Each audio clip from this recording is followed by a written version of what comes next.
A week into the ceasefire, Hamas has released 20 hostages alive, but the bodies of the dead remain unreturned. Now, in a brazen violation of the ceasefire, Hamas has attacked the IDF in multiple locations and has turned its weapon on its own people, including children. Will Hamas ever disarm? Is the Trump vision of a new Middle East unraveling and dead in the water? We're unpacking it all, only on the Quad, only on JNS. Welcome back, everybody, to the Quad. And we have missed you because it's been an incredible few weeks. We had the Jewish holidays, but also in all that, we had the release, the miraculous release of all our living hostages. We had a peace deal that we're going to be unpacking with my wonderful co-hosts and so much more. So here we are in the Jerusalem studios with Emily Schrader, journalist, human rights activist, Shoshana Keats-Jaskol, who is the co-founder of Chokhmat Nashim, Elevating Orthodox Women's Voices, and return co-host Bellamy Bellucci, who spends all her time being an activist for the pro-Israel cause and not getting a check for $7,000 beside Bellamy, right? Absolutely. Okay, so what is going on in Gaza? Well, in the last 24 hours, 2 Israeli soldiers were killed in a horrible attack that essentially broke the ceasefire. But anybody watching the news would think that it was us who broke the ceasefire. But this is what's going on. And at the same time, Hamas are busy executing their own people, including children. Look at this. كل من تحدث خلال هذه الحرب عن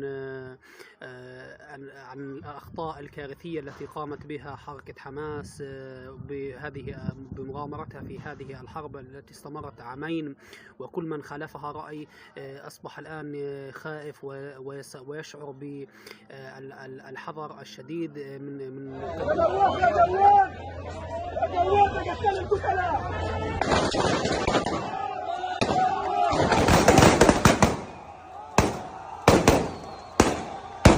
أيضا ما حصل مع عائلة أبو عجوة، وبالتحديد مع السيدة ألفت أبو عجوة الذي زوجها يعمل ضابط في مخابرات السلطة الوطنية الفلسطينية. قامت حماس بقتلها هي وأطفالها بالأمس بسبب أنهم يتعاملون مع الاحتلال وأنهم جواسيس. ما ذنب طفل بالخامسة والسادسة من عمره؟ كيف له أن يتعامل مع مخابرات إسرائيلية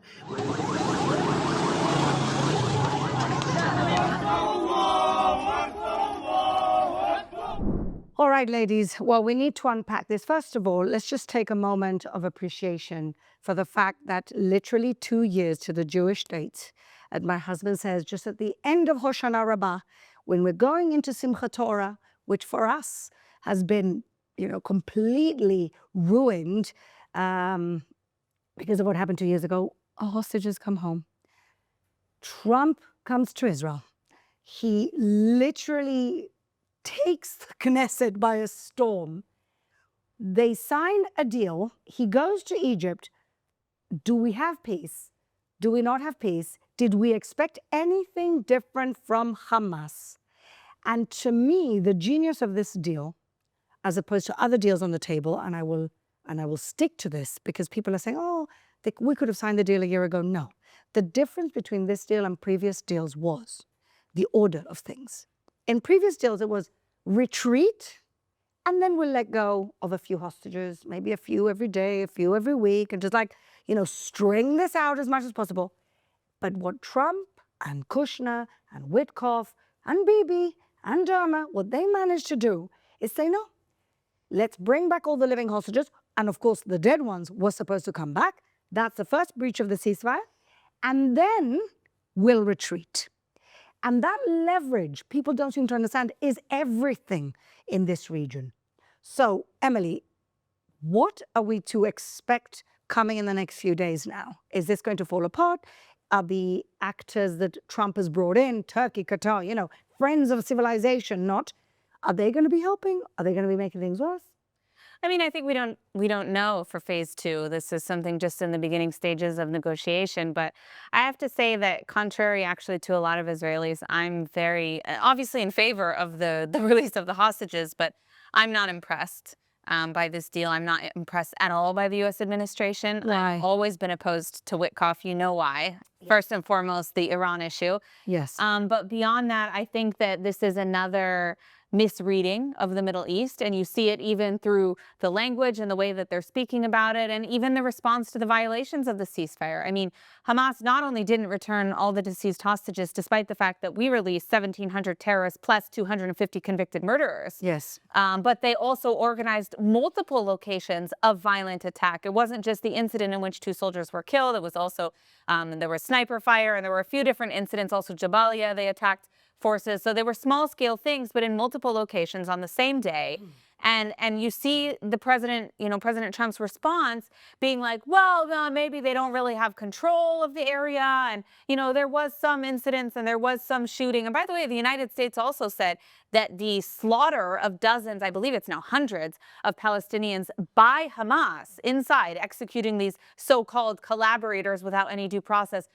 The U.S. administration stated that that, too, is a violation of the ceasefire. So we have 3 different forms of violation of the ceasefire, and still President Trump and the U.S. administration are sticking their heads in the sand and insisting, we have a peace deal, we have a peace deal, we have a new Middle East. No, you don't. This is not a peace deal. This is a temporary ceasefire. It, frankly, is an opportunity for Hamas to rebuild. They've already stated repeatedly that they're not going to disarm, that they're not going to demilitarize, that they're not going to be removed from power in Gaza. They're not going to agree to phase 2 of this deal. So even calling it a deal in the first place from the perspective of President Trump is misguided. And I think that he was more concerned about his ego and being able to say that he made some kind of a deal.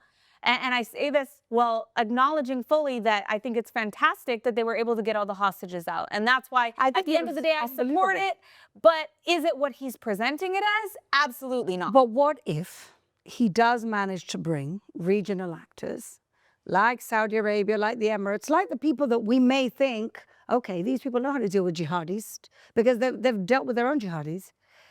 Would that give this a little bit more legs? Egypt being more involved in the running of Gaza?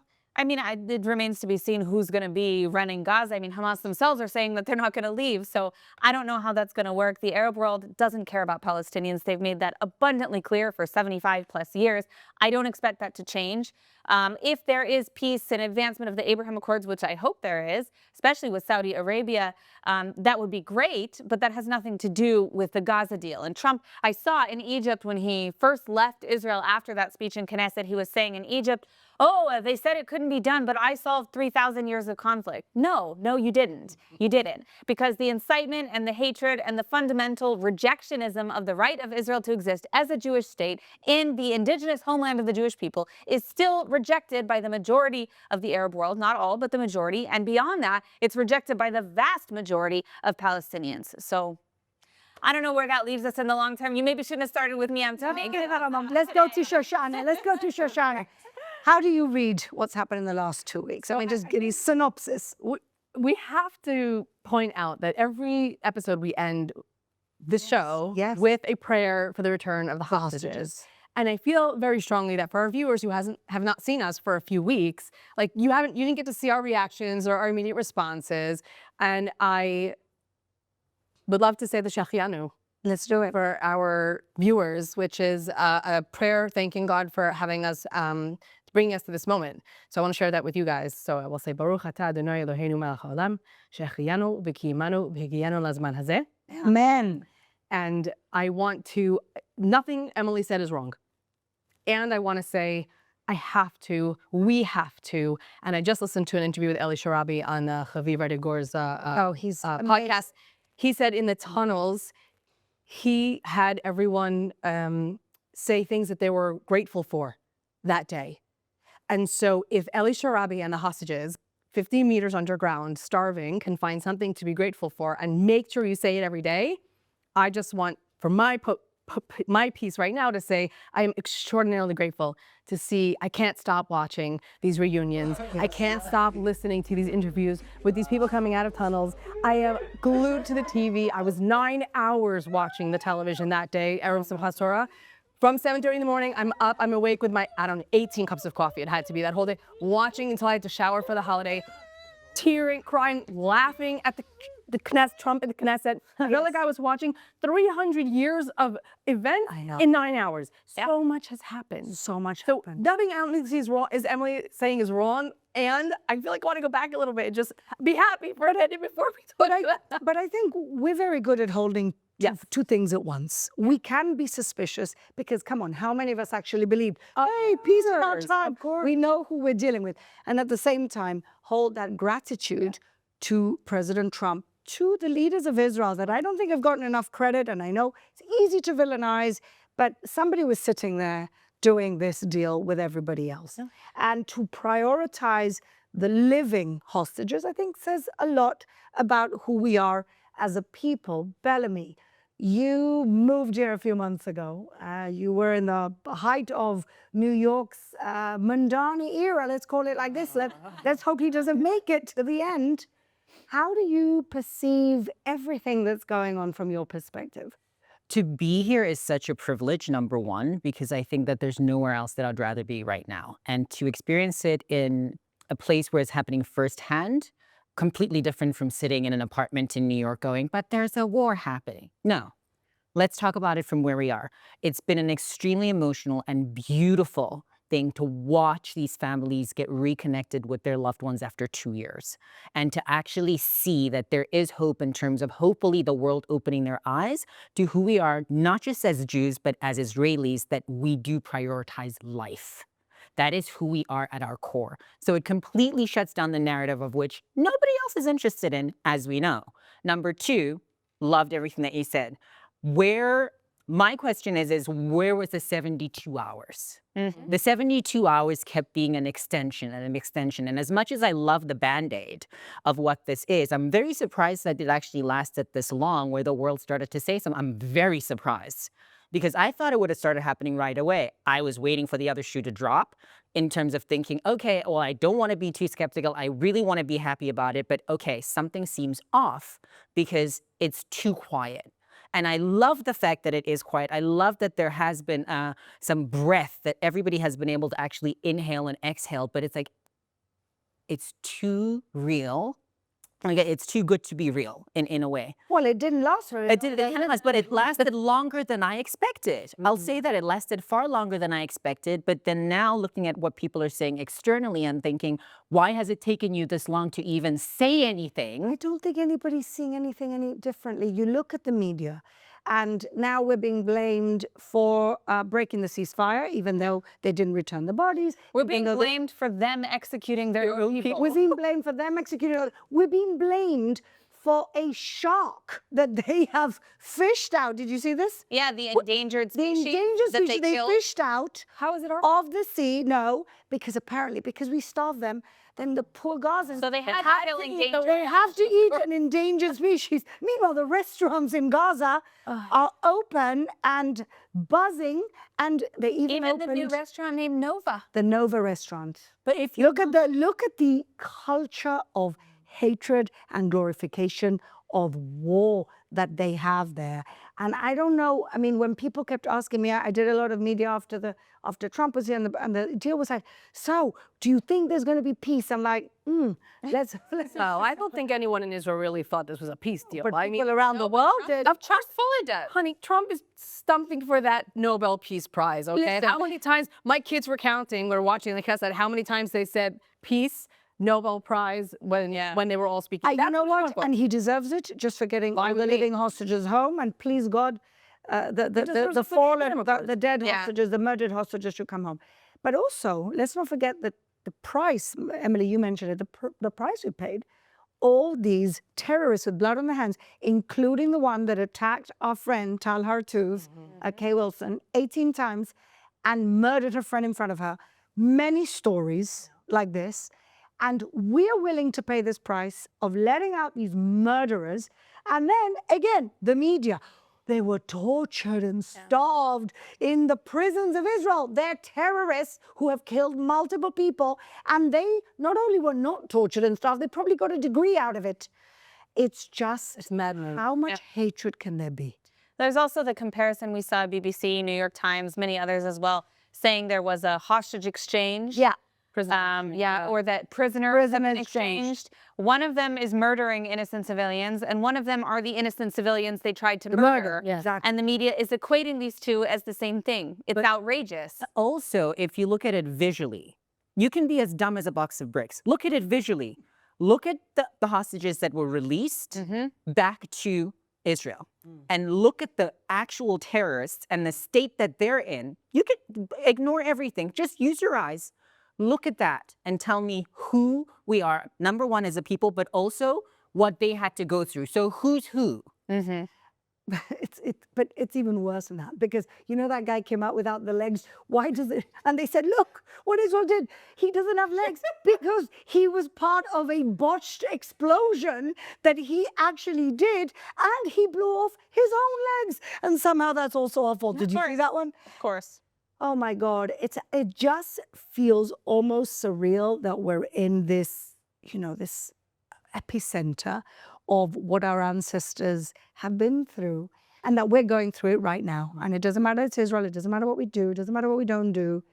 We're to blame in terms of the haters. The conspiracies get bigger. I don't know about that, to be a little bit more political and controversial. I think this is a very strong case for the death penalty. And I don't understand why we continue doing this. Well, your friend Ben Gvir has 1027. Don't even go there. Ben Gvir has a A proposal. broken clock is right twice a day, okay? Ben Gvir has a proposal on the table for the death penalty. You know what? Everybody We should must. support it. I totally agree. I'm so fed up with convicted murderers being let out because they, or living on our terrorists tax dollars and getting money from the PA. Hello. And getting degrees and getting an education. One of them, by the way, which is in a turn of events, a Fatah one got released and Hamas just killed him. It's like, you can't make this up. I'm sure we'll get the blame for that as well. And I just don't think people understand what societies we're dealing with. And maybe what you said at the beginning, Emily, is right. It is a complete misunderstanding of the region that we live in. And everybody's watching it through lenses of another region that has nothing to do with this region. I feel like we have a real opportunity. Like in theory, right? We have a real opportunity here. There's no ruling party in Gaza right now. I mean, yes, Hamas is still alive, and yes, there are clans, but really there is almost like a blank slate. If we really could go in, like just taking the positive idea of Qatar being good and not, wanting Hamas to, and Egypt, if they really, really, really wanted to, they could not only rebuild physically Gaza, but they could rebuild culturally Gaza, because those kids have been educated for 20 years that we stole their land, we took from them, And more than 20 years. They can't live without us dying. Yes. So It's a zero there is sum an game. opportunity here. I just really hope it's actually taken, and not just no one's going to get a peace prize, but like actually rebuilding culturally, rebuilding educationally. But that How is can they an do that opportunity. when the U.S. administration doesn't even understand Palestinian or Arab society? How can they do that when they're talking, out there, to the international media about how there's now peace been achieved in the Middle East? Like, But the they're UAE not does. realistic. Even Witkoff, like, you watch his interviews and how he speaks about this. He was talking about negotiating, and a victim of terror was talking about how they had lost a loved one to Hamas terrorism. And he said, oh, well, my brother died of an opioid crisis. That's terrible. It's very sad. And I think he's a well-intentioned, great person. However, he doesn't know what he's doing. He doesn't know who he's dealing with. He doesn't know what these issues are. He's a businessman. He knows how to make deals the same way that Trump knows how to make deals. He doesn't know how to handle Islamist terrorism, at least so far. I agree, but I want to push back on something. I think that Trump, what I liked about what happened to get those hostages out is this. They said he put the ball in the court of Hamas. Everybody was pressuring Hamas. Qatar, they obviously threatened Qatar. They obviously, pushed Turkey. Everybody kind of became the pressure point for Hamas, which is what should have happened 2 years ago. Okay, 2 years ago, if we would have had a different administration, a different outlook, that's what would have happened, and maybe the hostages would have come out a long time ago. And then Hamas said, yes, but, and Trump took the yes and kind of bulldozed it. And I find that to be actually very much the language of the Middle East, how they managed that weekend to get to the hostages coming out. They didn't take no for an answer, essentially. Yeah. They just kind of bulldozed this into being. And I thought to myself, even if this the is priority is the living hostages. Exactly. Yeah. But did you ever think Hamas was going to give up their most important leverage? Now, you got to give them a lot of credit for that. Did I think that from that we're going to have peace and kumbaya? And no. But if we got those living hostages back, and we are now still in 53% of Gaza because the line, our retrieval line, is still gives us the advantage and the leverage, I think that was better than anything we had in the last 2 years. And so we've got to give them credit for that. Do we all think that this is going to bring peace and Dubai here in the Gaza Strip? No, we don't. No, it's even gotten worse, the fact that when you then hear from the outside saying, but what is this line? Okay, you are Canada, I'm America. I'm now going to walk on over, and if you say no, I will keep coming, and then I will tell the world, but I can go. How does that make sense? It's like a petulant child. Don't go past this point. We've gone a little bit this way. We're going to keep going, but at some point, you can only have candy after you've had something to eat. Are you eating anything? No. I want the candy and I'll take the candy. It's a petulant child. But we killed the terrorists approaching our troops over to the line. And of course, that was seen as they shouldn't have been in the line to begin with. And the thing is that we still have the tunnels. The tunnels are like an important part of the terror infrastructure. And they are within the lines that we've retrieved to. And we now have to start, like Israel Katz said, destroying the tunnels. Because that is the nerve center. They have to be flooded. They have to be flooded, whatever it takes. They have to be flooded. Either way, we're just so grateful that the hostages are home. We pray for the return of those bodies. I'm not sure Hamas actually know where all of them are, but I think they know where most of them are. Most of them are. You think so? This is their For sure. Yeah. There were even some of the hostages who came back who testified that they had witnessed where some of the bodies were being held. For sure they know. And I'm sorry, but the idea they don't know where Hadar Golden is. Absolutely. They've been holding on for 10 years. Why is it's October 20th? Why has his body not been transferred? The idea that they don't know where these, but it's crazy. It's the greatest lie of my whole life. And it's been the greatest lie even long before I've been alive, long before many people have been alive. It's the greatest lie. But the thing is that right now, where we are in the 21st century, it's amplified so much. We have access to information like it's nothing. So anyone can push it in any kind of direction that they want it to go. And that's the most dangerous part. But where we have to be is with not an iron fist and iron spine. We've been doing everything with an iron fist, and at some point you're going to have somebody that has an iron spine around where we are right now to actually just get the job done. Yeah.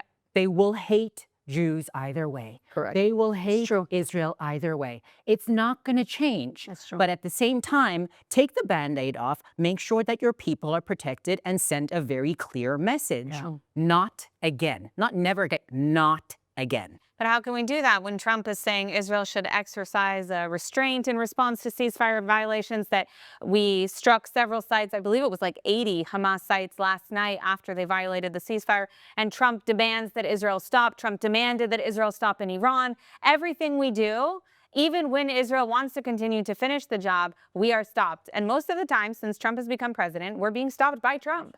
Like, we are not the 51st state. And this whole behavior towards us as such is very dangerous, I think. While it may benefit us in the short term in terms of security because we need a little bit more leverage or we need a little bit more weapons in order to carry out the war that we've carried out so far, in the long term, this is not a winning strategy. And it's not beneficial to either side, quite frankly. I mean, you see how much conflict there is inside the United States now regarding, the relationship with Israel. It shouldn't be.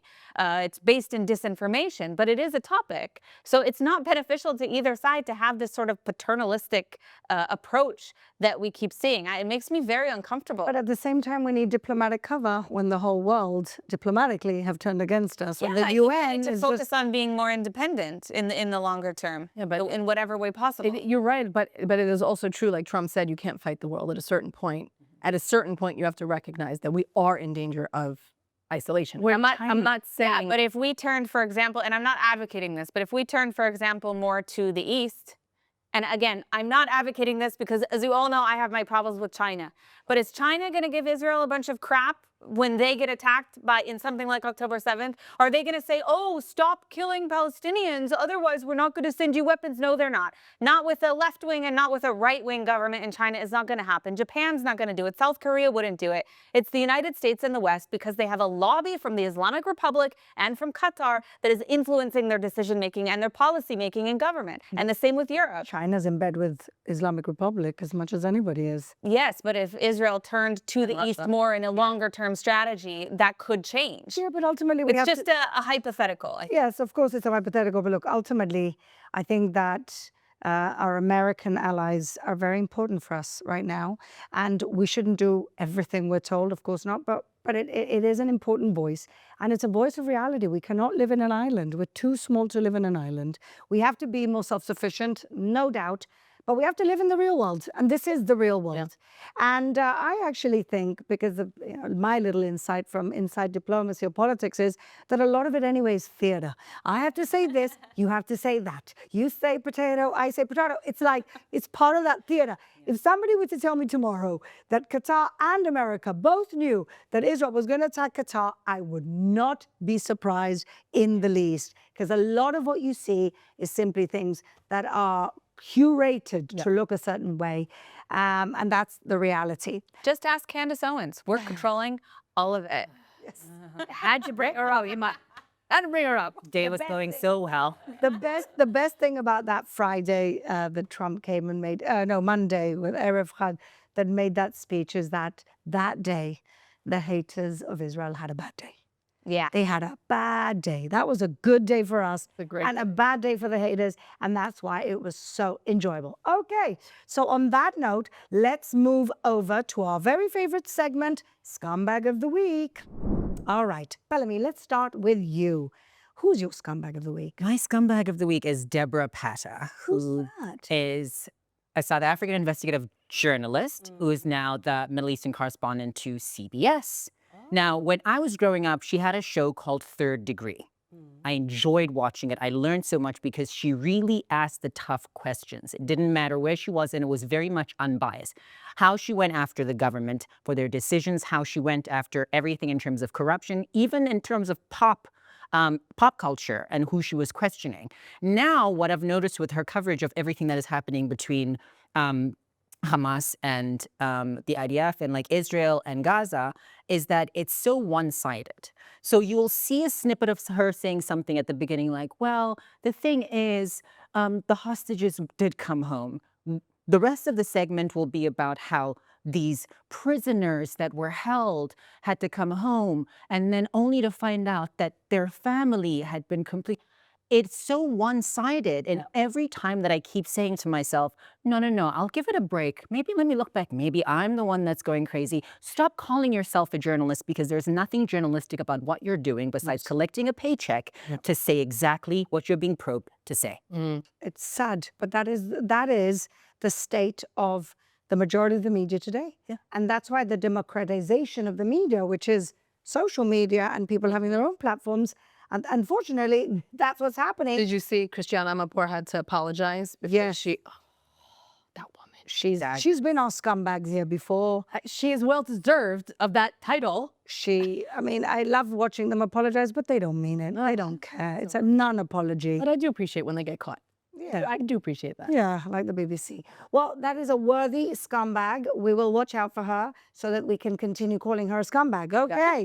Emily, who's your scumbag? The important things. Yes. So my scumbag this week is the MP from the UK, Ayub Khan, who he led actually a petition this week because there's a game between Aston Villa and Maccabi Tel Aviv, a friendly match that's being held in Birmingham in the beginning of next month.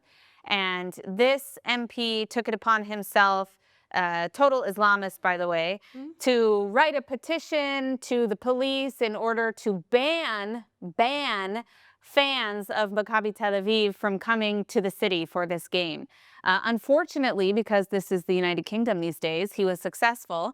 And the Maccabi Tel Aviv fans, as of now, there's some movement that it may be reversed, but as of now, are not permitted to attend this football match, which of course is a total violation of everything that sports is supposed to stand for. But far be it from Ayub Khan to be modest about this. He took to social media to brag about how their petition was successful and they banned these racist, genocidal fans. One thing that we see a lot on social media now about this issue is the conflation of like political things that have happened in Israel with random football fans.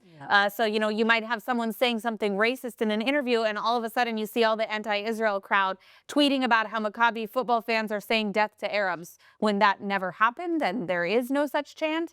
The MP here, Khan, he used the example of Amsterdam and the fans of Maccabi Tel Aviv that were attacked in a pogrom in Amsterdam to make his case that these fans were somehow violent hooligans or dangerous in some way, when in fact, as we know, and as the police and the state in the Netherlands have confirmed, this was a premeditated pogrom organized by Islamists in order to attack Jews. And that is exactly what they did. And that is exactly why we saw the police in Birmingham say that they don't want fans of Maccabi Tel Aviv to come, that they are not permitted, in fact, to come to the game because this is a city that has been completely taken over by Islamism.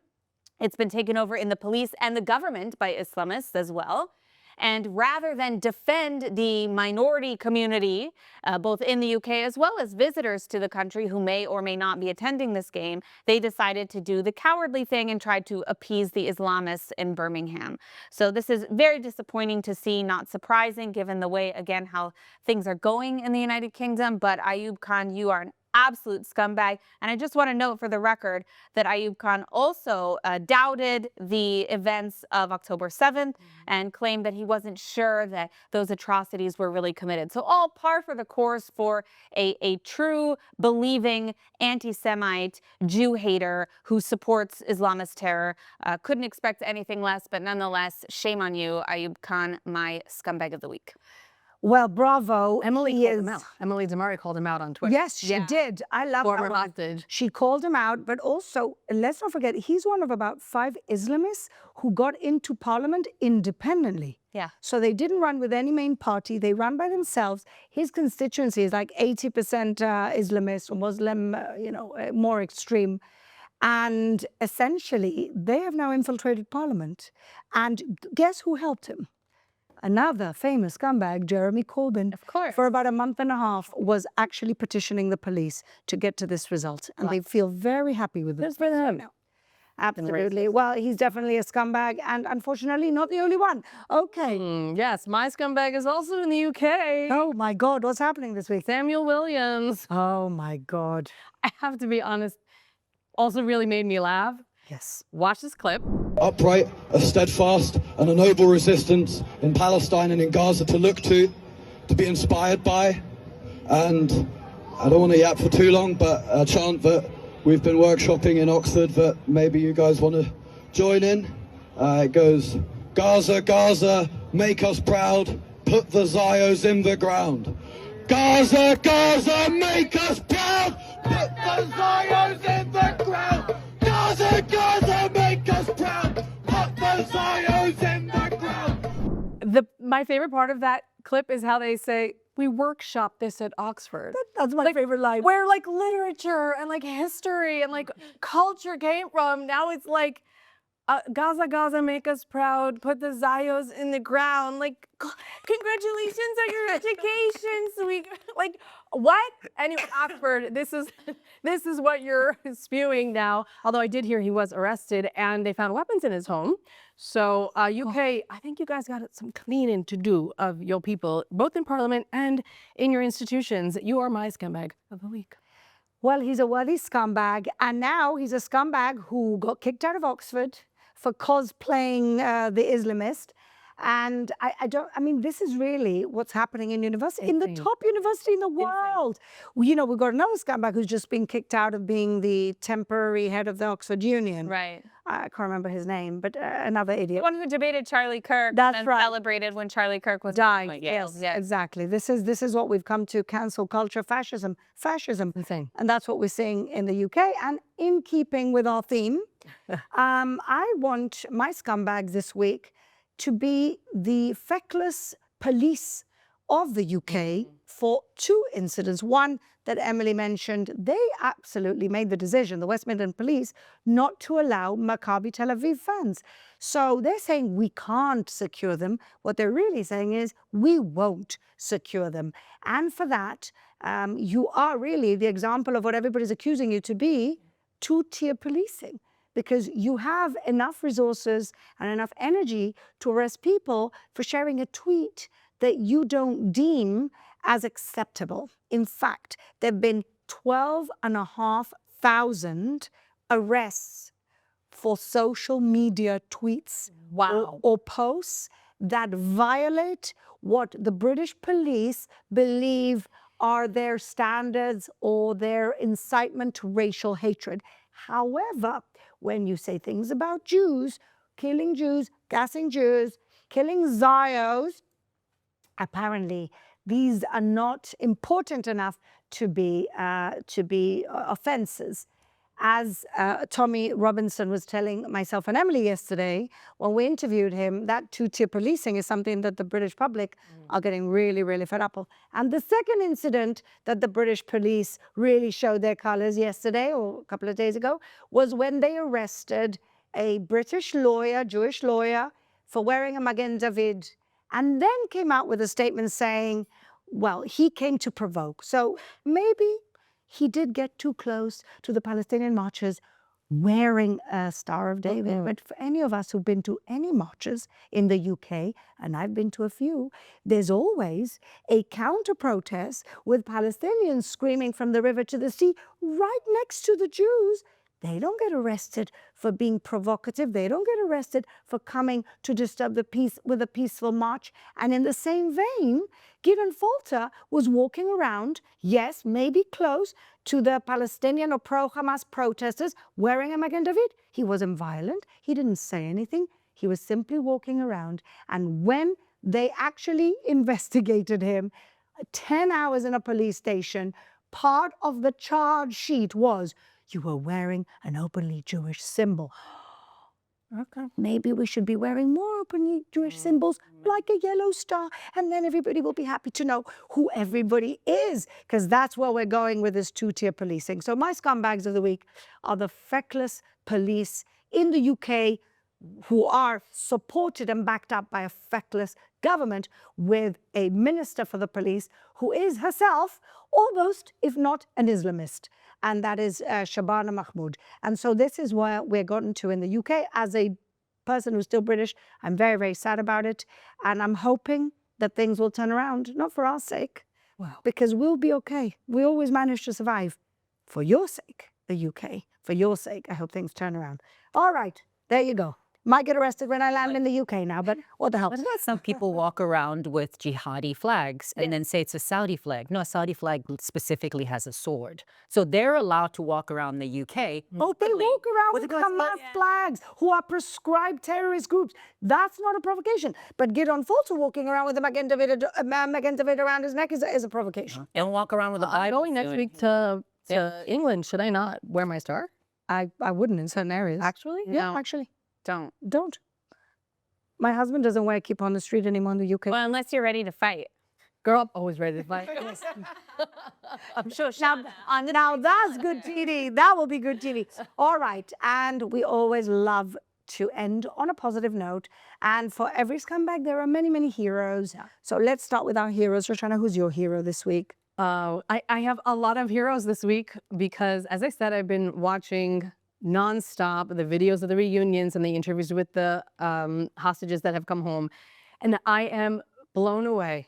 I am blown away. You know, if they had come out and just been able to smile or wave, like that would have been enough, like a Dayenu, right? Like it would have been enough. And instead, they're coming out with these stories and these inspirational speeches of faith and hope and love and wanting people, like, you know, what do you want most of all? And you would think they would vacation or like just to eat, you know, my favorite food. Like, I want the unity of this country. I want people to love each other. You know, there's no right and left in a tunnel. And there's 2 clips that I want you to watch. One is Omer Shem Tov, and he talks about finding God in a tunnel. And his darkest moment, I'm gonna cry. And he said something that it changed the way I pray. Really? It changed the way I pray. He said, I asked God, how are you today? How was your day? How is this impacting you? And I know there's a lot of people gonna be like, what? That's okay. You don't have to identify with it. But the idea that he was having, not just please get me out of here, please make my family safe, but thank you and how are you? I never asked God, how are you? I never said, how is this affecting you? How are we doing the right thing? I just changed the way I pray since I heard that speech. And I've listened to a lot of rabbis and I've listened to a lot of rebbitzins. I've listened to a lot of inspirational people. No one has impacted the way I have a relationship with God in that way. And I hope maybe you can take this and just take whatever you can from it. You don't have to pray, but are we asking the right questions? Are we thinking of the other person all the time? דווקא בתוך החושך הזה מצאתי הכי הרבה אור. הייתי כל ערב לפני שהייתי הולך לישון, היה לי אלה 5 דקות כאלה שהייתי מדבר עם אלוהים, וכשהייתי מתחיל את השיחה, כשאני מספר את הסיפור, אני אומר, בדרך כלל אנשים שהם מדברים עם אלוהים, אז הם מבקשים משהו מאלוהים. אבל אף אחד לא שואל אותו מה איתו. אז אני התחלתי בלשאול אותו, השם, מה שלומך?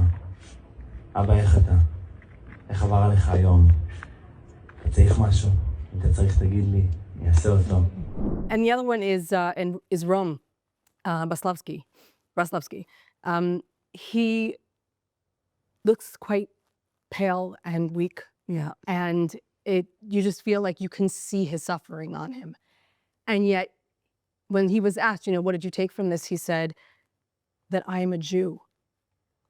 He said they tried so many times to coerce them with food, with better conditions, to read, just even read a few, lines from the Quran, and they refused. I don't know that I would refuse if I was starving or if I wanted to go to the bathroom or shower. I might just read it, but they refused.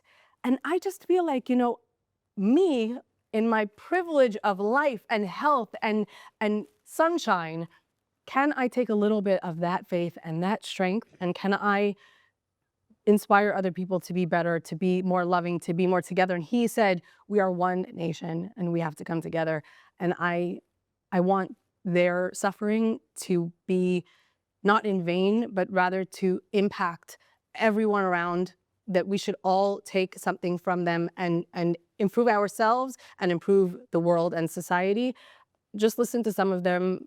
They're translated at this point. It's magnificent. So they are my heroes. They are magnificent. And I want to read Eli Sharabi's book. My sister's reading it, and she says he became a mentor to all those other hostages. He was kind of like their coach, getting them through it, like you mentioned earlier. And it's funny what you say about, thinking of prayer differently, because I'm watching a fantastic show that everybody should watch called The House of David, about the rise of King David and us in our land 3,500 years ago. And there's something similar to what Elmer Shem Tov said. It said, don't ask if God is with you, ask if you are with God. And that's actually a similar. And what I find amazing is that they're saying these things with tattoos, right? Like in the Jewish faith, like one of the worst things, like my mother was basically like, you will marry a Jew and you will never get a tattoo. Like those were the two things that I knew, no matter what I did the rest of my life, I was never gonna have two, and then I was gonna marry a Jew. But these people are like tatted up and talking about faith. And I feel like you don't have to look a certain way. You don't have to, believe a certain thing or do all the rituals to have faith. And I think that we're not an all or nothing religion. Yeah. You have to remember that. Yeah. Emily, who's your hero? So along the same lines, I don't know if I can put it as well as you, but my heroes this week, obviously all the hostages who returned, but more specifically, I wanted to focus on Avi Natan Or, and also Noah Argamani, who was released in a very heroic rescue by the IDF a while back. But Avi Natan Or, her boyfriend, was kidnapped the same day as hers in that now very viral footage of her kidnapping from the Nova Festival. And he was held for 738 days by himself. I think there were maybe one or two others, Ram being one of them, and Alon Ohel, and Guy Gilboa Dalal, probably those four, had the worst time in captivity from what we know so far. that they were tortured, they were systematically starved, they were beaten, they were, they tried to force them to convert to Islam. Some of them were bound in hands and feet in handcuffs for over a year straight in at least one of the cases. Avi Natan Or, we know, had a very, very difficult imprisonment, a time in captivity during all of that time, and he was there the longest, along with the other 19 remaining hostages, and it just takes such strength to survive that. And realistically, like, if I'm imagining if I was in that position, I don't know if I would.